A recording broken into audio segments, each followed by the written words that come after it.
저희 청년 2부에는 자체적인 여러 양육이 있습니다.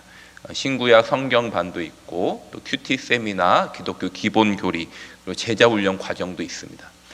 그런데 그 중에서도 목회자로서 가장 소중한 과정을 뽑으라고 한다면 단연 새가족 과정이라고 할 수 있습니다.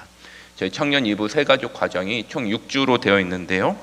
5번째 주에서는 이제 하나님의 백성이 된 성도들이 어떠한 삶을 살아야 하는가에 대한 말씀을 전하게 됩니다. 이 가르침을 할 때 이제는 주의를 거룩하게 지켜야 하고 구별된 예물을 11조로 하나님 앞에 드리고 또 일상에서도 하나님께서 기뻐하시는 삶을 살아야 한다, 이런 말씀을 가르치게 됩니다. 자연스럽게 성도로서 해야 할 일과 하지 말아야 할 일을 전하게 되는 것이죠.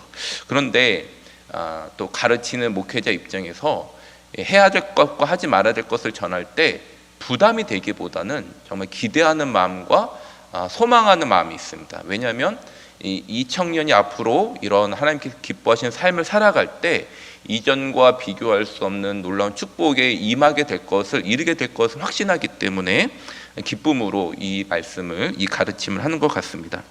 여러분, 오늘 우리가 나눌 이사야 56장이 사실 이와 같은 말씀이다 할 수 있습니다. 한 장 앞으로 가시면 55장에서 여호와께서 만민들에게 새로운 회복의 나라로 초청하는 말씀이 나오죠. 이 초청에 응하는 자들에게 하나님이 놀라운 축복을 주시겠다고 약속을 하셨습니다. 그리고 이어지는 56장은 바로 이 초청에 응답한 자들, 곧 구원에 이르게 된 자들에게 주시는 약속의 말씀이다라고 할 수 있습니다. 그리고 이들이 이제는 어떻게 살아야 하는가, 이 부분에 대한 말씀이죠.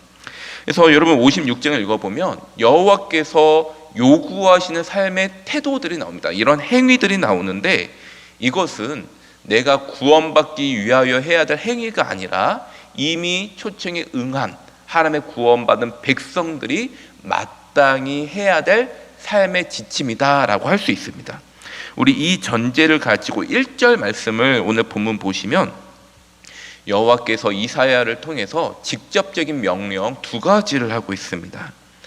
여호와께서 이와 같이 말씀하시기를 너희는 정의를 지키며 의를 행하라. 여기서 이 정의와 의는 하나님의 백성들이 이제 주변 사람들에게 마땅히 대해야 될 삶의 태도다라고 할 수 있습니다. 근데 흥미로운 것은 이사야서 5장 7절 말씀을 보면 이 하나님의 백성들이 정의와 의를 주변 사람들에게 행하지 아니하여서 심판을 받게 됩니다. 그런데 오늘 본문에 이제 새롭게 다시 구원받게 되는 이 백성들에게 이제 너희는 하나님의 백성으로서 정의와 의를 행해야 한다라고 말씀하는 것이죠.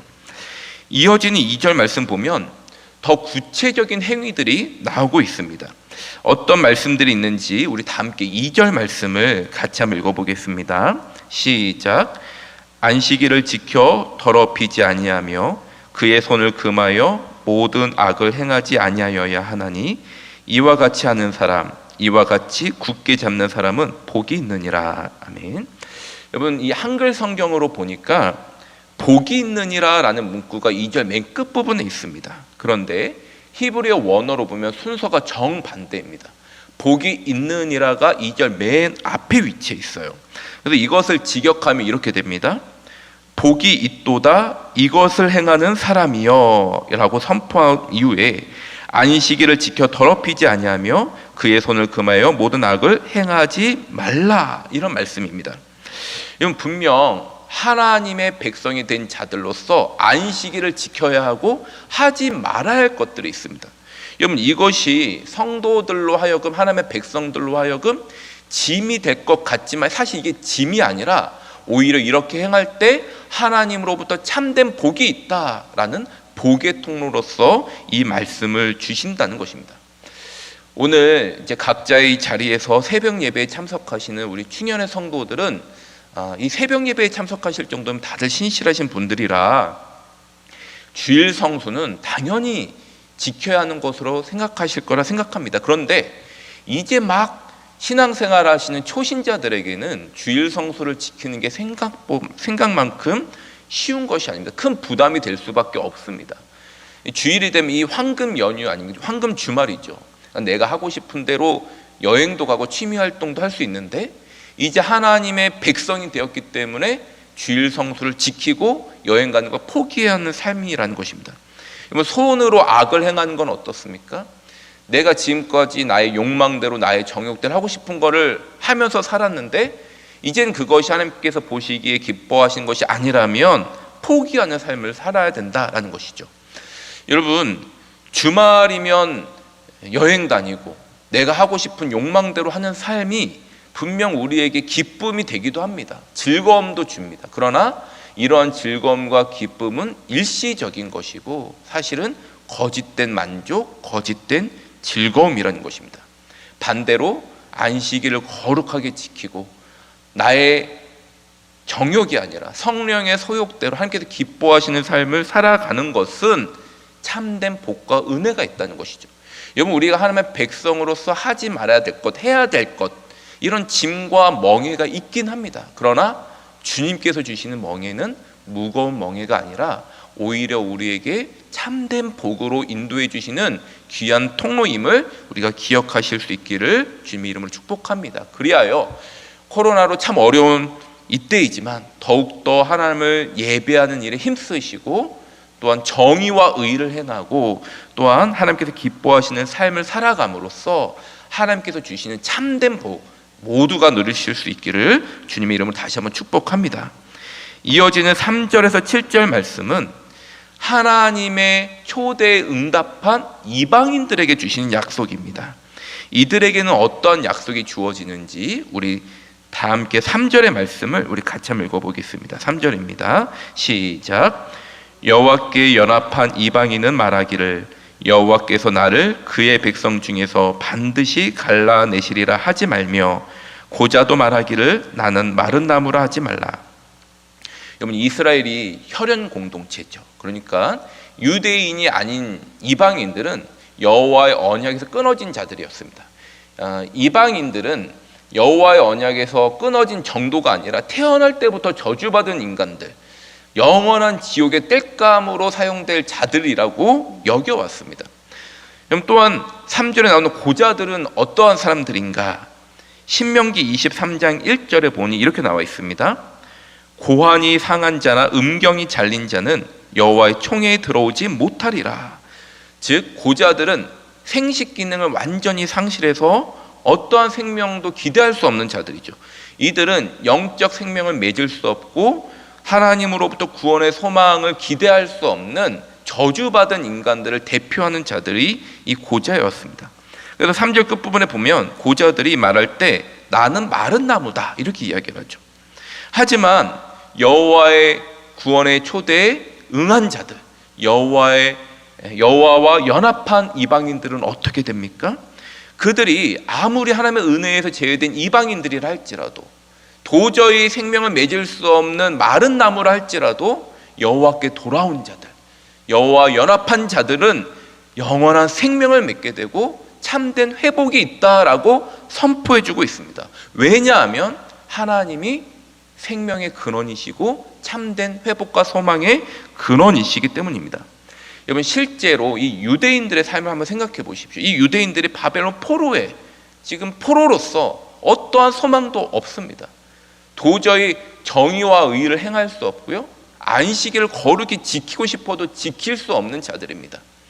이 바벨론의 세속 문화에 그대로 따를 수밖에 없는 절망적인 포로의 상태였던 것이죠. 여러분, 저와 여러분들도 마찬가지였습니다. 우리는 이방인이죠. 유대인들의 입장에서 이방인들이고 하나님의 그 은혜를 경험할 수 없는 자들이었습니다. 우리는 이 공중의 권세 잡은 자 앞에서 죄만 일삼고 전적으로 무능한 죽을 수밖에 없는 상태였죠. 그러나 여호와께서 이스라엘을 바벨론에서 회복시켜 주시겠다고 약속하시는 것처럼 여호와께서 예수 그리스도로 말미암아 우리를 구원으로 초대하신 것입니다.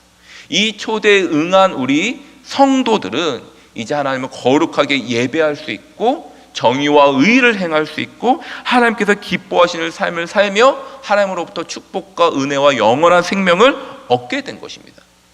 그렇다면 이제 하나님의 구원에 응한, 하나님의 구원의 초대에 응한, 그래야 하나님의 백성이 된 저와 여러분들, 우리 성도들은 어떻게 살아가야 할까요? 우리의 사명이 무엇인지 우리 8절 말씀을 마지막으로 한번 같이 읽겠습니다. 8절입니다. 시작. 이스라엘의 쫓겨난 자를 모으시는 주 여호와가 말하노니 내가 이미 모은 백성 외에 또 모아 그에게 속하게 하리라 하셨느니라. 여러분 8절에 여호와께서 말씀하십니다. 내가 이미 모은 백성 외에 또 모아 그에게 속하게 하리라. 여러분 여호와께서 이미 모은 백성이 있다고 말씀하십니다. 이미 모은 이 백성들이 누구일까요? 이사야서를 쓰고 있는 이 당시에는 하나님의 구원의 초대에 응한 참된 하나님의 백성들을 말합니다. 그리고 오늘날의 이들은 누구입니까? 이미 모은 백성이 누구입니까?